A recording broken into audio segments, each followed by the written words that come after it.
This frame is pretty nice, just a little bit of surface rust more than anything. There's no rot at all on this frame, but you can see the brake lines are very rusty, and all it would take is one good panic stop for that line to snap in half. Even looks like most of the original hoses still on this car. It's the big block rear. Big block rear has caps instead of straps that would go, the U-bolt straps. It's number matching motor, number matching transmission. The correct 336 rear is still in it. There's the fuel line. These cars all have the fuel line that runs up and through the frame. And if you look at this fuel line right here, it is just about completely rotted through. So if you buy a car that doesn't have the frame off, restoration done, most likely you're going to run into issues with fuel lines, brake lines, and things of that nature. Also, the original body mounts still on this car. Even still had the original tape around all the shims on it. Battery box had some rot on it. Here's the number matching correct motor in this car. Somebody swapped out the carburetor, but we're going to put a correct one back on it. So that's the frame for this 67 right here. This 65 Corvette frame is just about completely done and ready to go.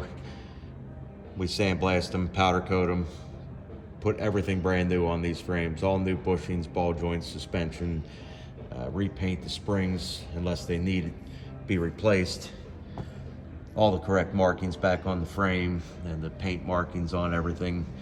Not that the car's ever going to be shown NCRS or any of that type of stuff. It just looks really nice when it's done correctly.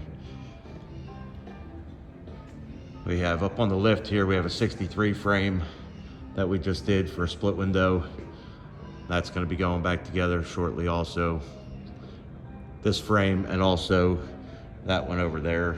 We're waiting on the motors to come back that we're having rebuilt right now. This one is the frame out from underneath of the green 67.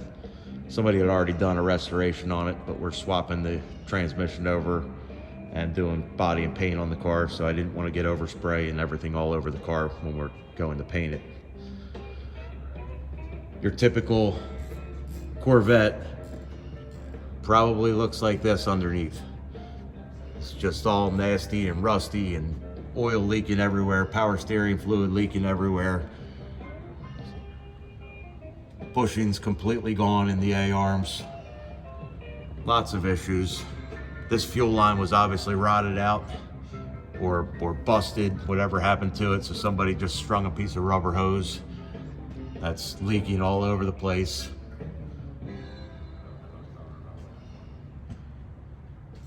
Bushings, everything just cracked. This rear spring is completely sagged out. They got all kind of washers on there to try to keep the back end of the car up in the air still. And same thing in the front. They have helper blocks in the front springs to keep the thing from laying on the ground. So this car is in need of a full frame restoration also. There's the brake lines, just about rusted to the frame. This one here has a trailing arm that's rotted out. This car is just absolutely unsafe to drive. And this is why the owner of the car brought it down to do a frame restoration on it. We can do these frames in 3 different styles for the factory style frames. We can do an NCRS frame. We can do kind of a hot rod frame. We deal with Van Steel for all their tubular suspensions and fiberglass monoleaf springs, offset trailing arms, however you want to do it, or just your normal nice driver frame with sandblasted, powder coated, everything all ready to go. New fuel tanks we put, new brake calipers, everything front to back, so that way every time you get in the car and fire it up to drive, you know that you have something good underneath you, like driving a brand new car again. These frame restorations usually can get done right around the 15,000 mark, which in today's market is very reasonable, and really adds probably 20 to 25,000 to the value of the car when it is done. So just something to buyer beware. If you're looking at a car, just think about all these things that you can't see on these frames when you're buying them, and how nasty the stuff is that you need to fix. So a lot of times it's worth buying one that's already done before you purchase it. But if you don't, and you need somebody to do that frame restoration, we usually turn them around in about 3 weeks. We have all the stuff in stock to do them. I have ball joints, tie rod ends. I have everything all right in stock. AC Delco shocks we use. So we can get them done, knocked out real fast here for you. Full-blown chaos. Thanks.